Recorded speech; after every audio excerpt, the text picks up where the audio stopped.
Hi, I'm Chad Lee. I'm the CEO of React Games, and we're here talking about Super Dungeon Bros. So let's start by talking a little about your goals heading into this title. Our goals: we are creating the best roguelike co-op game on the planet. That's what our goal is. So for those people that aren't familiar with roguelike, talk a little about what that gameplay experience is like. So that experience is you start at level 1 at a dungeon, and you just see how far you can get, and all the leveling up happens during that gameplay session. And then once you or your team dies, then the game kind of resets, and then you have to start over again.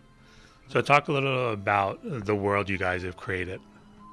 This world is a fantasy setting, medieval setting, and the bros are a band of bros that just got together. They're really into their rock music. They love that lifestyle. They're very short-sighted, and so they'll just charge headlong into something and just do something just to do something because it's cool.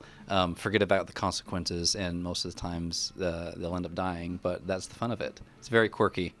Are there unique attributes for each of these different characters you can play as? There are. Each person or each one of these characters have a different personality type. And so depending on what you like to play or how you like to play or what you like to say, these characters will have those personalities come through. They also have weapons. So the bros themselves are like the personality of the game, and the weapons kind of define how you play and the mechanics of the game. So talk a little about the break down the bros for us, and then talk about some examples of the weapons. So Axel, Freddy, Lars, and Ozzy are their names. For example, Freddy is this manic. It just dives in without thinking, kind of like Animal on the Muppets, just out of there. They all have these different personality types. The weapons that define them, there are 4 weapon classes, and so there's like a crossbow, there's a sword, there's a hammer, and there's a wand. And so each one of those play differently as you play the game. So in some areas you'll need the crossbow to solve certain puzzles, but then later on you'll need the hammer to really smash through walls and some enemies. Talk a little about the look and feel of this game and where you guys drew inspiration from.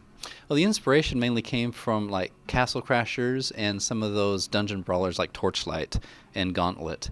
We love the quirky style. The art style is great because it really goes for a large audience, and so we wanted a wide audience for this game.